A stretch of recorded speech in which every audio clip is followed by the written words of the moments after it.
All right, we've done user enrollment with a iOS device, but let's go ahead and do automated device enrollment using a Mac. Now, I'd mentioned I was going to remind you, but if you haven't already, with the test Mac that you have, make sure that you have gone into Apple Business Manager, found the device in your device list, and then gone ahead and added it to the Mosyle MDM server, so that way we can use it with automated device enrollment. The other thing you should do with that test machine before we get started here is go in and erase it and reinstall the operating system so that it is at the point where it boots up and it asks you to start Setup Assistant and choose a language, etc., right? It needs to be at that Setup Assistant screen to be able to progress through automated device enrollment. So let's go ahead and get started here. We're going to go into organization again, and we're going to expand out basic setup, and we'll go to enrollment again here. And in this case, let's change our operating system to macOS if it isn't already on that. And instead of configuring user enrollment, over here on the left-hand side, we're going to use device enrollment, specifically automated device enrollment. So let's go ahead and click on that. And you'll see here we have a tab. And again, make sure you're on the macOS tab. And if you don't have any profiles already configured, you can create a new one by clicking on New. Or if you do have one configured because you are already kind of playing around or you're already using it to some extent, you can go ahead and click on that one here. Now I want to point out right below this, it's going to show device list or view device list. Let's go ahead and click on that. And you'll see last update an hour ago, last attempt an hour ago, right? So let's go ahead and hit update here and let it just go out and update.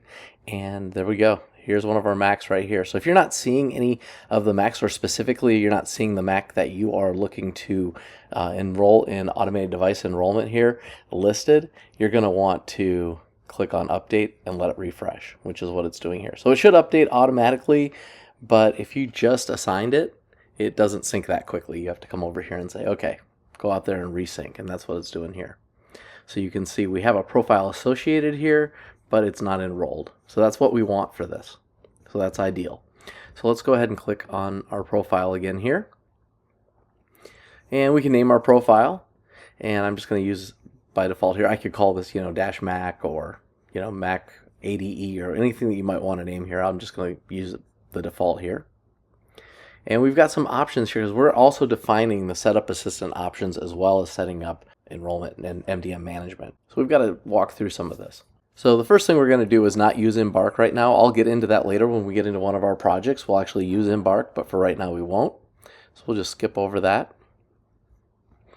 And then when you're activating the Mac, we've got some options here. So let's just look through these options. One of the things we can do is automatically advance through all the Setup Assistant screens. So we could check that box if we wanted to, but we're not going to do that. We actually want to step through some of the setup here. You can install an MDM profile, which is mandatory, so that's checked and we're not going to be able to uncheck it. And we can also choose whether or not we want to allow someone to manually remove it from MDM, meaning on the device go in there and actually remove the MDM profile, which we do not want, so we're going to check that box. We're going to go ahead and automatically install Rosetta 2 on Apple Silicon only if we're going to be running non-universal or non-Apple Silicon optimized applications. So if we're running any Mac applications that were built for the Intel processor platform and haven't been updated, we would want to check that box to have it automatically install it. We've got user-initiated activation lock, whether we want to turn that on or not. So I'm going to leave that off for right now, and we can talk a little bit more about activation lock later. So I'm going to go ahead and allow bootstrap token. What that does is it creates a bootstrap token on the device and assigns it so that we can use file vault encryption. It can use that bootstrap token to generate that file vault recovery key so that we can automatically enable file vault encryption on the drive. Then we have default enrollment. We can decide whether we want to assign this to a specific user or just add it to the pool of devices. So what we'll do is just go ahead and leave it in the pool, and it will stay like that until an end user actually logs into the device. So we'll leave it there. We've got the ability here to require a minimum OS version, and this is just macOS 14 or later. So this would be like 14.1, .2.3, and so on, up through macOS 15, probably 15.1 at the time that you're watching this. So you can actually configure that if you want to and have it force the update on the device so it doesn't complete enrollment until it's at that OS level or greater. But for right now, I'm just going to not configure that. I'm not going to do anything with a customized Setup Assistant screen here, so we'll skip that for right now. It's going to automatically make this the ADE enrollment profile as default because I don't actually have any others. I can't uncheck this. So any new device that gets enrolled through Automated Device Enrollment and it's a Mac is going to use this profile.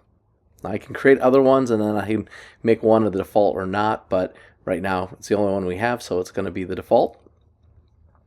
And then the next one is just all the different screens that the Setup Assistant steps through when you're onboarding a brand new Mac. And we have the ability to configure some of this. For example, maybe we don't want our users to register Apple Pay. And if we do, we don't want them to register it at any rate during the Setup Assistant screens. So we can turn that off. We can skip iCloud Analytics. We can skip privacy. We can skip the unlock your Mac. So I'm actually... Looks like I'm actually unchecking these, but actually what I want to do is check them if I want these to be skipped. So we can turn off several of these. We'll turn off screen time. We'll turn off True Tone. I'm going to leave privacy on. I'm going to skip iCloud Analytics. And I'm going to skip Apple Pay.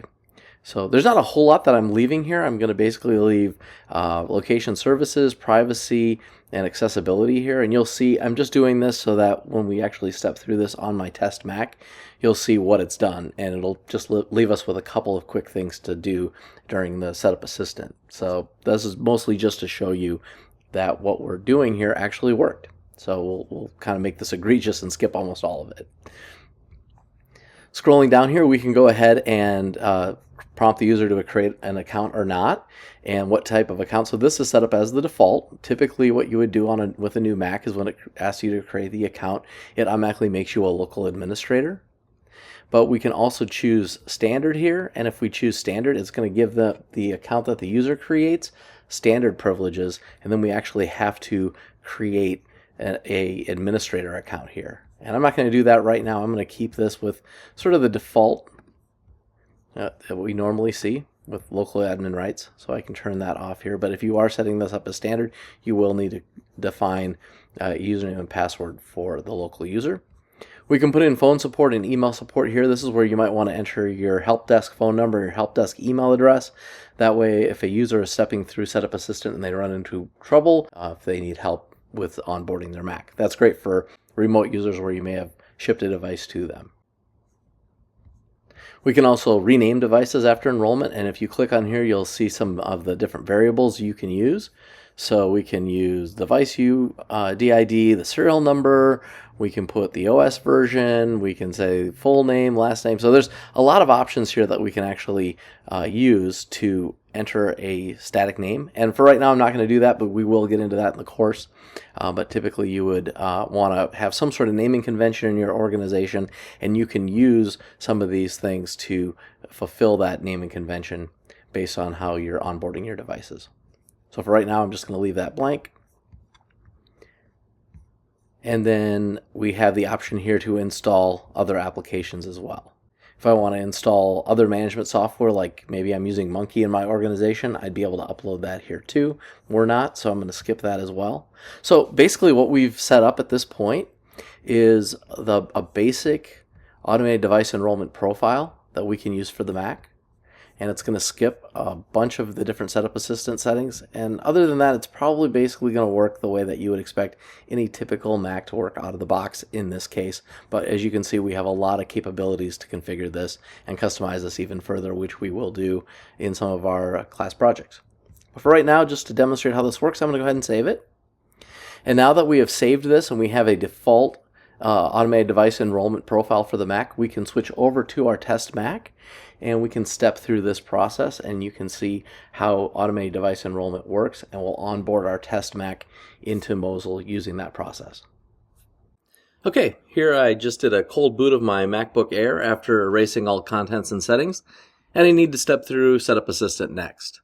Let's do this together.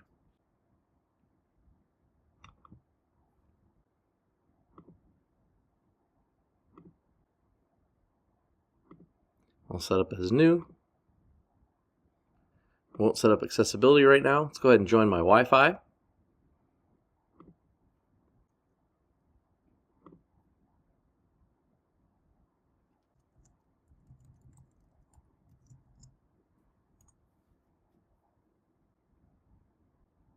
Now that I've joined my network, my Mac's now starting to communicate with Apple, and then over to Mosyle to show that this device is owned by Automated Technology Services and it must be managed. And so now I'm prompted to enroll the device in mobile device management.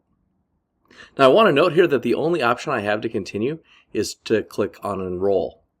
I can go back, but I really can't proceed through Setup Assistant unless I enroll the device into management. And that's really the true power of automated device enrollment. It actually forces MDM enrollment for the end user. Let's go ahead and click on enroll.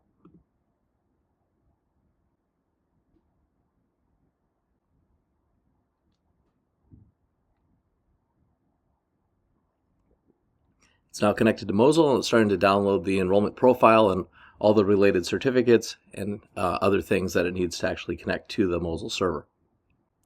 Go past data and privacy here. Got to go ahead and create a local user account here.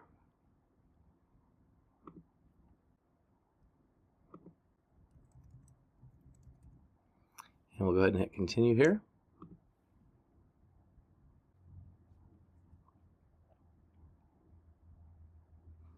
Go ahead and enable location services.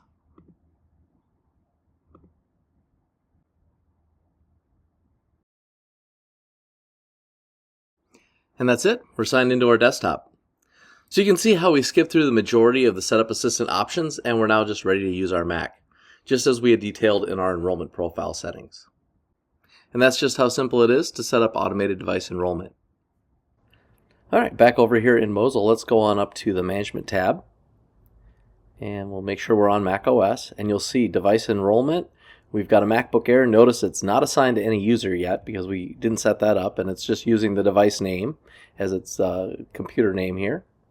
And you can see I have a serial number and everything else. I don't have anything signed in for the App Store, but you can see I have MDM here, and it is all set to go. And since this is a Mac that was enrolled through automated device enrollment, I have full control of the device and I have the ability to supervise it with supervised configurations, and I can even click on it here and do almost anything I'd want to here with it through device management.